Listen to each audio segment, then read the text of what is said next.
आप सभी को जय मसीह की। प्रभु आप सभी को बहुत आशीष दे कि आप परमेश्वर के वचन को सुनते हैं और मानने की कोशिश करते हैं और उस पर चलने की पूरी इच्छा रखते हैं और कोशिश करते हैं। प्रभु का अनुग्रह आप पर बहुत आयत से हो। और इसी के साथ साथ हम ये आशा भी रखते हैं कि जो वचन जो रिकॉर्डिंग्स आप लोगों के लिए की जाती है, आप इसको सुनने की पूरी कोशिश करते हैं, क्योंकि इसमें आत्मिक उन्नति है आपकी, और इसमें आप ही का फ़ायदा है, और इसमें आप ही की आत्मा का विकास होगा। क्योंकि आपको नीति वचन के द्वारा बुद्धि, ज्ञान और समझ की बातें सीखने और सुनने के लिए मिलेंगी, और उन पर आप चल भी पाओगे। प्रभु का आत्मा आपसे बात भी करेगा, आप चुनाव भी कर पाओगे। और इसी के साथ साथ जिन लोगों के पास समय ज़्यादा नहीं होता, जो बिजनेसमैन है, वो फ़ोन में भी पढ़ने की पूरी कोशिश करें 10 से 15 मिनट।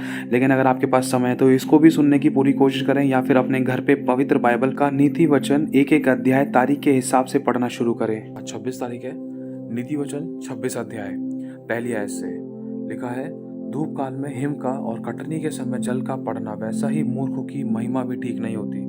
जैसे गौरैया घूमते घूमते और सूप बहनी उड़ते उड़ते नहीं बैठता, वैसे ही व्यर्थ के श्राप नहीं पड़ते। देखो भाई, ये दूसरी आयत में लिखा है, प्रभु यहाँ पर कहना चाहता है कि अगर कोई भी आपको किसी प्रकार का कोई भी श्राप दे रहा है, चाहे वो आपके घर का व्यक्ति बोल रहा है आपको, चाहे आपका दोस्त बोल रहा है, या कोई भी अनजान व्यक्ति भी आपको बोल रहा है कि जा तेरे साथ ऐसा हो जाएगा, तो कभी ये नहीं रहेगा, तो कभी वो नहीं रहेगा। क्योंकि मैं श्राप के बारे में बताना चाहता हूँ, मतलब प्रभु का आत्मा बताना चाहते हैं श्राप को लेकर, कि कोई भी व्यर्थ के श्राप आपके ऊपर नहीं पड़ सकते यदि आप एक सच्चे विश्वासी हो और उसके उसके वचन पर भरोसा रखते हो तो। क्योंकि प्रभु साफ कह रहा है कि व्यर्थ के श्राप नहीं पड़ते। अगर उदाहरण के तौर पर देखो, मुझे भी कई बार बोला गया था, मेरी वाइफ को बोला गया था, और हमारे साथ तो कुछ भी परमेश्वर ने नहीं होने दिया ऐसा, वरना हमारे साथ तो और अच्छा हुआ। और मतलब जो हमारे विरोध में थे उनके घुटने भी टिकाए खुदावन परमेश्वर ने, मेरे भाई मेरी बहन, परमेश्वर ने बड़े बड़े चमत्कार किए हैं। कब किए हैं? जब हम उसके साथ वफादार रहने की कोशिश करते हैं, या उसके वचन पर दृढ़ भरोसा रखने की कोशिश करते हैं कि हाँ प्रभु, कोई चाहे कुछ भी कह रहा था, कोई चाहे कह रहा था कि मैं बर्बाद हो जाऊंगा, या ये हो जाऊंगा, वो हो जाऊंगा, या मेरी शक्ल ऐसी है, या मेरा काम धंधा ऐसा बंद हो जाएगा, सौ बात है। लेकिन हमारा परमेश्वर क्या कह रहा है, हमें उसकी तरफ ध्यान देना। लिखा है कि हम अब्राहम की संतान हैं, और प्रभु मेरे बारे में कहता है, आपको ये बोलना है कि प्रभु मेरे बारे में कहता है कि जो मुझे आशीष देगा यहोवा उसको आशीष दे देगा, लेकिन जो मुझे कोसेगा यहोवा उसको श्राप देगा। सोचो, हम परमेश्वर की आंख की पुतली की नहीं है, कोई हमारे विरुद्ध में खड़ा हो ही नहीं सकता है। अगर खड़ा हुआ भी था तो कहते हैं ना कि यहोवा के दीवाने कौन ललकारेगा, ललकारेगा वो जो अपनी मौत को पुकारेगा। लेकिन फिर भी हमें लड़ना नहीं है, आंख के बदले आंख नहीं करनी है। अगर हमारे साथ किसी ने गलत बर्ताव कर भी दिया या कुछ गलत श्राप देने की भी कोशिश करी थी, तो हम पर 1% भी उसका गलत असर नहीं पड़ सकता, 0.1% भी कोई असर नहीं पड़ सकता। क्योंकि हमारे आगे यीशु खड़ा है, और हमने यीशु को पहन रखा है विश्वास और बपतिस्मा लेने के द्वारा, उस पर भरोसा रखने के द्वारा हमने यीशु को पहन रखा है। अगर कुछ भी चीज अगर भिड़ना चाहती भी है ना, तो हमसे पहले उसको यीशु से लड़ना होगा, और यीशु से कोई जीत नहीं सकता। इस बात को कभी मत भूलना। देखो, फिर से बताना चाहता हूँ, क्योंकि बहुत बार है ना इंसान इस चीज को लेकर डिमोटिवेट हो जाता है। जैसे किसी परमेश्वर के जन को बोल दिया किसी ने, जैसे मान लो मैंने किसी भाई को किसी बहन को बोल दिया कुछ भी, एक उदाहरण के तौर पर आपको समझाया जा रहा है, इस बात को गलत मत लेना कि जा तेरे साथ ऐसा हो जाएगा, बच्चे को लेकर, उसकी लाइफ को लेकर, उसकी शादी को लेकर, या तेरी बीवी तेरे साथ ऐसा कर देगी, या तेरा पति तेरे साथ ऐसा कर देगा, या फिर मतलब तेरा कोर्ट केस 100 बातें है, कोई लड़ाई दंगे को लेकर, या खुश नहीं रहने को लेकर, या मरने को लेकर, एक्सीडेंट्स को लेकर, या मैंने समझ लो किसी को बोल दिया था, है ना। तो अगर सामने वाला विश्वासी है तो उसके ऊपर 1% भी इसका असर नहीं पड़ सकता। लेकिन जो मैंने बोया है वो मैंने बहुत गलत बोया है, मुझे नहीं मालूम है। अगर मैं एक विश्वासी नहीं हूं ना, तो मुझे मालूम नहीं है कि मैंने क्या बोया है। क्यों? क्योंकि देखो मेरे भाई और बहनों, जैसे मैंने बताया आपको, जैसे आत्मा आज आपको कहना चाहता है कि कोई भी आपको गलत बोल रहा है, तो प्लीज इस बात के लिए आप दुआ जरूर करना कि प्रभु, मुझे तो पता है मुझे कुछ नहीं होगा, इसके व्यर्थ के श्राप मुझ पर नहीं पड़ेंगे, चाहे कितनी भी बर्बादी के श्राप दे ले, मेरा कुछ नहीं बिगाड़ सकता कोई। क्योंकि यहोवा तू मेरे साथ है, तू मेरा रक्षक है, तू मेरा छुड़ाने वाला, तू मुझे आशीष देने वाला। जब तूने मुझे आशीष ठहरा दिया, जब तूने मुझे अपना पवित्र बच्चा ठहरा दिया, जब तूने मेरे लिए अपना दाम चुका दिया अपने लहू का, तूने मेरे सारे श्रापों को ले लिया, तूने मेरे सारी बर्बादी को, सारी घटी को, सारी समस्या को, सारी परेशानी को, सारे आंसू को, सारे दुखों को, सारे कलेशों को तूने यीशु मसीह अपने ऊपर ले लिया, तो मुझे तो किसी चीज का कोई डर नहीं हो सकता, मुझे किसी बात का कोई श्राप नहीं लग सकता, मुझे कुछ नहीं हो सकता, क्योंकि सब कुछ तूने क्रूस पर पूरा कर दिया। और शैतान को, वरन इन सारे शैतान के कामों को, इन शब्दों को, इन सारी बुराइयों को जो शैतानी है, इन सारे शैतानी कामों को, सारे कलेशों को, श्रापों को, प्रभु यीशु मसीह आपने तो क्रूस पर जड़ दिया, पूरा कर दिया, और हमेशा हमेशा के लिए मिटा डाला मेरी विधियों का लेख जो, और आपने मुझे आजाद किया। इन बातों का ध्यान रखना है। है ना? आपको ये बात खासकर याद रखनी है, अगर किसी थर्ड पर्सन ने भी आपको बोला है, तो सिर्फ़ आप इन वचनों को बोलते-बोलते आप अपने लिए छोटी-सी प्रार्थना करने के साथ-साथ सामने वाले के लिए ज़रूर करना कि सामने वाले के साथ कुछ गलत ना घटे। इसीलिए बताया जा रहा है क्योंकि देखो इंसान जब बोता है वो काटता है। चाहे वो ज़ुबान से बोए, चाहे वो काम से बोए, है ना? लेकिन अगर इंसान पश्चाताप कर लेगा, माफ़ी माँग लेगा और तो परमेश्वर उस पर दया करेगा, 100% दया करेगा, क्योंकि लिखा है कि यदि तू अपने अपराध छिपा रखेगा तो तेरा काम सफल नहीं होगा, वरन तू उनको मान लेगा और छोड़ भी देगा तो तुझ पर दया की जाएगी। परमेश्वर की दया जब भी आएगी जब हम अपनी गलती को मान लेंगे। एज़ एन एग्ज़ाम्पल, जैसे आपने मुझे कुछ गलत शब्द बोल दिया था जो बिल्कुल नहीं बोलना चाहिए थे, या मैंने आपको बोल दिया, है ना? अगर उस समय मैंने अपनी गलती को मान लिया या आपने अपनी गलती को मान लिया, तो वो सारी बातें वहीं ख़त्म हो जाएँगी। अगर हमने प्रेम करके, मेल-मिलाप करके एक-दूसरे के लिए प्रार्थना कर दी, तो वो सभी श्राप, सभी बुराइयाँ ऑन द स्पॉट खत्म।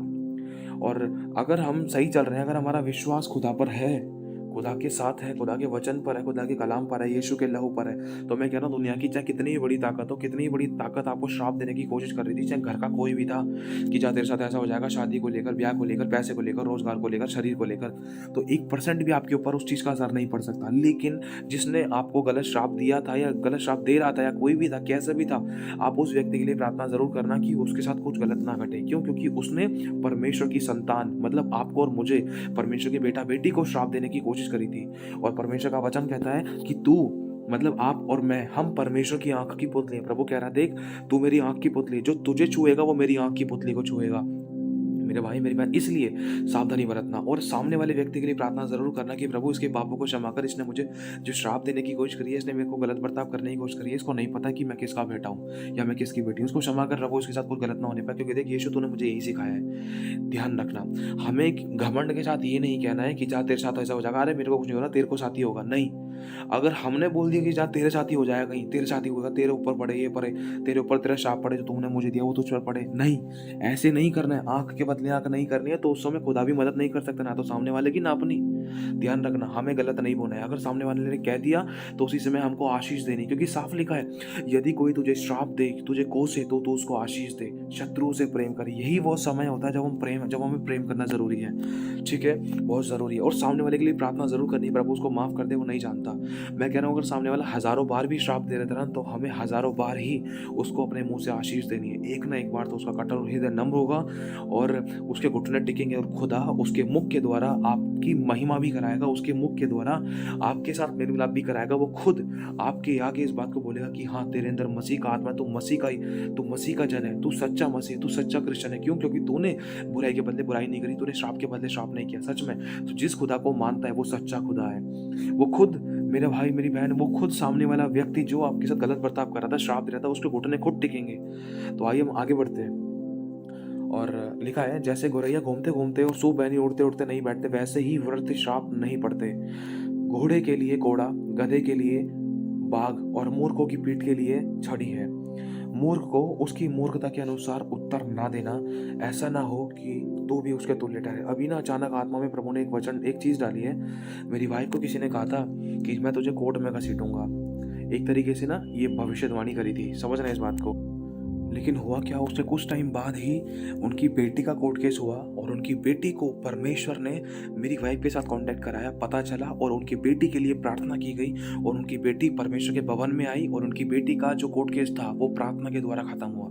समझना, क्योंकि देखो परमेश्वर इसमें बताना चाहता है, क्योंकि उन्होंने, जिन अंकल ने मेरी वाइफ को ऐसा कहा था कि मैं तेरे को कोर्ट में घसीटूंगा, केस ये वो सौ बातें बतानी क्या क्या, लेकिन मेरी वाइफ के साथ कुछ नहीं हुआ। मेरी वाइफ को कुछ नहीं हो सका, 1% भी उसके ऊपर ऐसे वाले श्राप नहीं पड़े, किसी प्रकार की कोई बुरी बात नहीं घटी मेरी वाइफ के साथ। वरन जिसने बोला था उसी के खानदान में ऐसी बात घट गई थी और उनके घुटने खुदा ने टिकाए। और यशायाह 60 का 14 परमेश्वर ने पूरा किया कि तुझे दुख देने वालों की संतानें भी तेरे पास सर झुकाई आएगी और तुझे दंडवत करेगी, और तेरा नगर सय्योन का नगर होगा। यहोवा की यही वाणी है। मेरे भाइयों मेरी बहनों, प्रभु ने काम किया, लेकिन कब? जब मेरी वाइफ ने नम्रता दिखाई, क्षमा किया, दोष ना लगाकर प्रेम प्रकट किया, हमारे प्रभु यीशु मसीह के गुणों को प्रकट किया। कोई बात नहीं, तुम जैसे बोल रहे बोल लो, कोई दिक्कत वाली बात नहीं है। मेरा यीशु मुझे क्या सिखाता है? क्षमा करना। कोई बात नहीं, अंकल जी आपने ऐसे बोल लिया, बहन जी आपने ऐसे बोल लिया, भाई जी आपने ऐसे बोल लिया, दीदी भैया मामा पापा आपने ऐसे बोल लिया, कोई बात नहीं। आपको उसी समय ऑन द स्पॉट आशीष देनी है। अगर आप रिवॉर्ड पाना चाहते हो, अगर आप इनाम पाना चाहते हो भरी भीड़ के अंदर, अगर आप इज्जत मान सम्मान चाहते हो, तो उस समय चुप्पी लगाकर बस अपने खुदा के आगे रोना है तो खुदा के आगे रोना, प्रार्थना करनी तो खुदा के आगे प्रार्थना करना, और उस व्यक्ति के लिए भी प्रार्थना करना जिसने आपके साथ गलत बर्ताव किया है, कि उसके साथ कुछ गलत ना घटे, उसकी जान ना जाए, कोई उसके परिवार में किसी को दुख ना हो, क्योंकि वो नहीं जानता है। अगर वचन को वो जानता, अगर वो यीशु को जानता, तो आपको श्राप ही ना देता। ध्यान रखना इसलिए, क्योंकि हम भी जब यीशु को नहीं जानते थे, हमारे अंदर भी हजारों बुराइयां थी। ठीक है, कोई मनुष्य परफेक्ट नहीं है, लेकिन सामने वाले को दिल से आप क्षमा करके आगे बढ़ना, और उसके लिए दिल से दुआ करना कि खुदा इसके साथ कुछ ना घटे। मैं जानता हूँ तू मेरा बाप है, मेरा पिता है, तू मेरी रक्षा सुरक्षा करता है। मैं जानता हूँ प्रभु तू मेरा पलटा लेगा, लेकिन मैं तुझसे प्रार्थना करती है, मैं तुझसे प्रार्थना करता हूँ प्रभु, किसी की जान ना जाए। तूने मुझे भी क्षमा किया ना, तू उनको भी क्षमा कर दे। लेकिन उनके घुटने तेरे आगे टिके, वो तेरे आगे दंडवत करे, वो तुझ पर विश्वास करे और तुझसे प्रार्थना करे, और उनके प्राण नरक से बच जाए। ये प्रार्थना उनके लिए जरूर करना। आइए हम आगे बढ़ते हैं। चौथी आयत में, मूर्ख को उसकी मूर्खता के अनुसार उत्तर ना देना, ऐसा ना हो कि तू भी उसके तुल्य ठहरे। मूर्ख को उसकी मूर्खता के अनुसार उत्तर ना देना, ऐसा ना हो कि वह अपने लेखे में बुद्धिमान ठहरे। जो मूर्ख के हाथ से संदेश भेजता है, मानो अपने पांव में कुल्हाड़ा मारता और विष पीता है। जैसे लंगड़े के पांव लड़खड़ाते हैं, वैसे ही मूर्खों के मुंह में नीति वचन होता है। जैसे पत्थरों के ढेर में मड़ियों की थैली, वैसे ही मूर्ख को महिमा देनी होती है।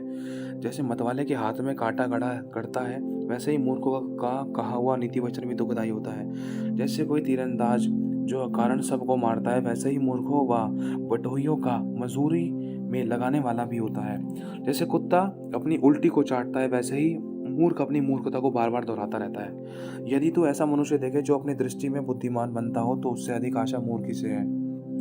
मतलब प्रभु कहना चाहता है, अगर आप किसी ऐसे व्यक्ति को देखते हो जो बहुत अपने आप को बुद्धिमान ज्ञानी समझता है, तो उस पर भरोसा मत रखना। प्रभु कह रहा है, अगर तुझे भरोसा रखना भी है ना तो मूर्ख पर, ना तो ऐसे बुद्धिमान व्यक्ति पर। क्योंकि जो ज़्यादा बुद्धिमान होते हैं ना, कई बार ऐसा होता है कि लूटने वाला कौन होता है, खासकर अपने ही लोग। मैं दोष नहीं लगा रहा, लेकिन एक बात बताना चाहता हूँ, लूटने वाला, इस्तेमाल करने वाला, देखो दुकानदारों की तो बात अलग है, देखो तो काम का धंधा कर रहे हैं, उनकी बात अलग है, लेकिन फिर भी जिस मनुष्य पर आज हम भरोसा रखते हैं ना, वही हमें धोखा दे जाता है। जिस पर भरोसा रखते हैं ना, वहीं से दरवाजे बंद होते हैं। आंसू, कलेश और दुखों के सिवा कुछ नहीं मिलता। मैं किसी पर दोष नहीं लगा रहा, लेकिन ये आप लोगों की ज़िंदगी के अनुभव भी हैं, मेरी भी ज़िंदगी के बहुत कुछ हमने सीखा है। लिखा है, यदि तू ऐसा मनुष्य देखे जो अपनी दृष्टि में बुद्धिमान बनता हो, तो उससे अधिक आशा मूर्ख ही से है। लेकिन प्रभु कह रहा है, ना तो किसी मनुष्य पर भरोसा रख, ना प्रधानों पर, ना हाकिमों पर, ना डॉक्टरों पर, ना इंजीनियर्स पर। भरोसा रख तो सिर्फ मुझ पर रख, क्योंकि जो मिट्टी से बनाए वो मिट्टी में मिल जाएगा, लेकिन जिसका भरोसा परमेश्वर पर है, लिखा है, वो परमेश्वर उसकी महिमा के मस्तक का ऊंचा करने वाला परमेश्वर है, वो चारों ओर उसकी ढाल है। और यह भी लिखा है, जितनों ने उसकी ओर दृष्टि करी, उसके मुंह कभी काले नहीं हुए और वो कभी लज्जित नहीं होने पाए। और लिखा है 13वीं आयत में, आलसी कहता है कि मार्ग में सिंह है, चौक में शेर है। जैसे किवाड़ अपने लोहे पर घूमता है, वैसे ही आलसी अपने खाट पर करवटें बदलता है। आलसी अपना हाथ थाली में तो डालता है, परंतु आलस्य के कारण खौर मुंह तक नहीं उठाता। मतलब जैसे इंसान बीज तो बो देता है, लेकिन जब फसल का समय आता है ना, कटनी का समय आता है, तो इंसान डिले करता है। आज काट लूँगा, कल काट लूँगा, या आज काम पे चले जाऊँगा, कल काम पे चले जाऊँगा, ऐसा कर करके इंसान नुकसान उठाता है। लिखा है, आलसी अपने को ठीक उत्तर देने वाले मनुष्य से भी अधिक समझदार समझता है। जो मार्ग पर चलते हुए पराये झगड़े में विघ्न डालता है, सो वह उसके समान है जो कुत्ते को कानों से पकड़ता है। मतलब प्रभु मना कर रहा है कि किसी की पराये झगड़े के अंदर बार बार किसी की टांग वांग ना खींचना, किसी के पराये झगड़े के अंदर ना फंसना और ना ही पड़ना। मतलब बुराई के लिए ना पड़ना। अगर उस झगड़े को सुलझाना चाहते हैं, अगर भला करना चाहते हैं, तो उसके लिए हमें प्रभु की मदद मांगनी है, पवित्र आत्मा की मदद मांगनी है। देखो, अगर कोई लड़ाई झगड़ा हो रहा था, तो हमें कोशिश करनी है कि वहाँ पर शांति आए। हम प्रार्थना कर सकते हैं, सामने वाले को सिखा समझा सकते हैं। अगर माना तो ठीक है, नहीं तो उसको उसके हाल पर छोड़ दो, ताकि शैतान को मौका नहीं देना। कहीं वो स्पिरिट ट्रांसफर हो गई, कहीं खुद में ना आ जाए, कहीं वो लड़ते लड़ते आपसे ना प्यार करने लग जाए। इसीलिए जैसे एक पागल जो जंगली लकड़ियां और मृत्यु के तीर फेंकता है, वैसे ही वह भी होता है जो अपने पड़ोसी को धोखा देकर कहता है कि मैं तो मजाक कर रहा था। कई बार ऐसा होता है, घर वालों के साथ, बाहर वाले के साथ, दोस्तों के साथ, फ्रेंड्स, रिलेशन के साथ हम मजाक ऐसा करते हैं कि कई बार कुछ ऐसे सीरियस कंडीशन हो जाती है। कई बार सीरियस करते हैं, लेकिन उसको मजाक में नहीं देते हैं, अरे मैं तो मजाक कर रहा था। लेकिन ऐसी हरकतें नहीं करनी, खुदा मना कर रहा है, खुदा इस बात के खिलाफ है। कई बार हाथ पे हाथ मार के ताली मारते हम खुश होते हैं, अरे बढ़िया, ये पटाख ताली मार दी। ये चीज़ खुदा को पसंद नहीं है, खुदा मना करता है इस चीज़ को लेकर। और प्रभु एक बात और कहना चाहता है कि अगर हम किसी अपने पड़ोसी को, भाई को, बंधु को, दोस्तों को, रिलेशन किसी को भी अगर हम धोखा दे रहे हैं या कुछ भी ऐसा गलत बर्ताव कर रहे हैं, हम चाहते तो है अपना फ़ायदा या धोखा देना, या चाहे मजाक कर रहे थे, चाहे भले ही सच में धोखा दे रहे थे, लेकिन पकड़े गए। जब पकड़े गए तो अपने शब्द बदल दिए और बोल दिया मैं तो मजाक कर रहा था यार, सॉरी यार, पैसे तो मैंने ऐसे ही ले लिए थे, ये मजाक कर रहा था, मैं तो ऐसे ही बोल दिया था उस बहन को, मैं तो मजाक कर रहा था उस लड़के को ऐसे ही बोल दिया, मजाक कर रहा था यार, तेरे बारे में ऐसे बोल दिया मैंने, सॉरी। प्रभु मना करता है, ये चीज़ परमेश्वर की आज्ञा के विरुद्ध है। ठोकर खाने से पहले समझ जाना। जैसे लकड़ी ना होने से आग बुझ जाती है, उसी प्रकार जहाँ कानाफूसी करने वाला नहीं होता वहाँ झगड़ा मिट जाता है। जहाँ अंगारों में कोयले और आग में लकड़ी होती है, वहाँ ही वैसा ही झगड़े के बढ़ने के लिए झगड़ालू होता है। कानाफूसी करने वाले के वचन स्वादिष्ट भोजन के समान भीतर उतर जाते हैं, जैसा कोई चांदी का पानी चढ़ाया हुआ मिट्टी का बर्तन हो, वैसे ही बुरे मन वाले के प्रेम भरे वचन होते हैं। जो बैरी बात से तो अपने आप को भला बनाता परंतु भीतर छल रखता है, उसकी मीठी मीठी बातों की प्रतीति ना करना, क्योंकि उसके मन में 7 घिनौनी वस्तुएं रहती हैं। 7 कौन सी? झूठ बोलने वाली जुबान, निर्दोषों का लहू बहाने वाले हाथ, अनर्थ कल्पना करने वाला मन और बुराई करने को वेग दौड़ने वाले पाँव। और भी कई सारी बातें हैं इसमें। ये जो 7 घिनौनी वस्तुएं लिखा है, चाहे उसका बैर छल के कारण छिप भी जाए तो भी उसकी बुराई सभा के बीच प्रकट हो जाएगी। मतलब प्रभु कहना चाहता है कि अगर इंसान ने कितनी भी गुप्त में बुराइयां की, अगर वो पश्चाताप नहीं करेगा ना, तो चौड़े में सभा के बीच प्रकट हो जाएगी उसकी बुराई। जो गड्ढा खोदेगा वही उसमें गिरेगा, जो दूसरे पर पत्थर लुढ़काएगा वही उस पर लुढ़क कर उसी पर आ जाएगा। जिसने किसी को झूठी बातों के कारण घायल किया हो वह उससे बैर रखता है, और चिकनी चुपड़ी बात बोलने वाला विनाश का कारण होता है। अब सोच कर देखो। तो प्रभु आशीष से आप सभी को, प्रभु क्षमा करे आपको और मुझे, हमने किसी पर जाने और अनजाने में दोष लगाया। प्रभु यीशु आपके लहू से मुझे, तेरे इस बेटे को हम सबको धो के शुद्ध करने के लिए धन्यवाद देते। सबको आशीष मिले, बहुत ब्लेस करना। और प्रभु हमारा कोई भी शत्रु नहीं है, जो जिस किसी ने हमें अपना शत्रु बना रखा था हमने उनको क्षमा कर दिया। और प्रभु न्याय के समय तो सबकी सुधि लेना, सभी के पापों को क्षमा करना। आमीन।